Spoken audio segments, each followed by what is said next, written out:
Hello everyone, how are you today? Então, galerinha, o assunto que nós vamos estudar agora são os artigos. Mas antes de vermos os artigos em inglês, vamos relembrar os artigos em português. Tanto em português como em inglês, os artigos são divididos em definidos e indefinidos. Os artigos definidos são aqueles que especificam o substantivo, aqueles que determinam o substantivo de uma maneira precisa. Exemplo, o menino esteve aqui. Então, esse artigo o, ele identifica qual menino que esteve aqui. E os artigos em português são o, a, os, as, os definidos. Já os indefinidos são aqueles que determinam o substantivo de uma maneira vaga. Por exemplo, um menino esteve aqui. Não sabemos qual foi o menino. E os artigos indefinidos em português são uma, uns, umas. Agora vamos ver isso em inglês. Let's go! Bom, nós vamos iniciar nossa aula primeiramente com os artigos indefinidos. E os artigos indefinidos em inglês, que são os indefinite articles, eles são equivalentes apenas aos nossos artigos indefinidos no singular, ou seja, um e uma. O plural já é formado por uma outra estrutura, tá? E depois da aula eu vou pôr umas imagens, vocês vão identificar qual é a imagem em inglês e colocar um artigo antes. Por exemplo, se for a imagem de um livro, então vocês vão lá pôr o nome book e antes do substantivo o artigo, um livro em inglês, ok? Depois dessa aula, aí vocês vão entender melhor a atividade. Ok, sem mais delongas, let's go!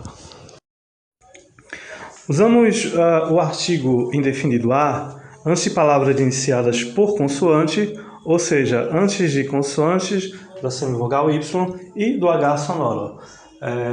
Então eu vou explicando essa regra à medida que vocês forem vendo os exemplos. Então a gente vê aí a dog começando com consoante.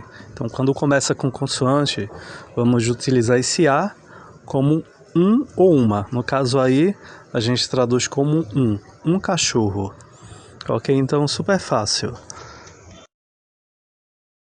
Então utilizamos aí o A antes de qualquer palavra que se inicia com consoante, inclusive com o Y, que tem o som de vogal, mas é uma consoante, inclusive com W.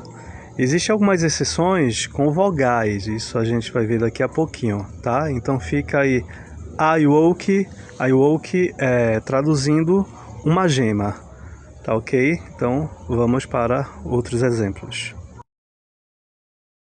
Já para palavras que se iniciam com H, nós só vamos utilizar o A se este H ele for aspirado, se ele for um H sonoro, ok? Então, se for um H mudo, a gente vai usar AN, a gente vai ver daqui a pouquinho, ok? A gente também usa A antes de algumas palavras que se iniciam com a vogal U e outras com palavras que se iniciam com a vogal e a semivogal EU, que nós vamos ver no próximo exemplo. No caso aí de a unicorn, esse U ele tem o seguinte som, U. Então palavras que tem esse som no início, então nós vamos utilizar o artigo indefinido a. Já nesse segundo exemplo, nós utilizamos A porque, como eu tinha falado, ela se inicia com a vogal e a semivogal é U. Então tá aí um exemplo, a European, tá aí o seu Leôncio, que é um alemão, então traduzindo aí, um europeu.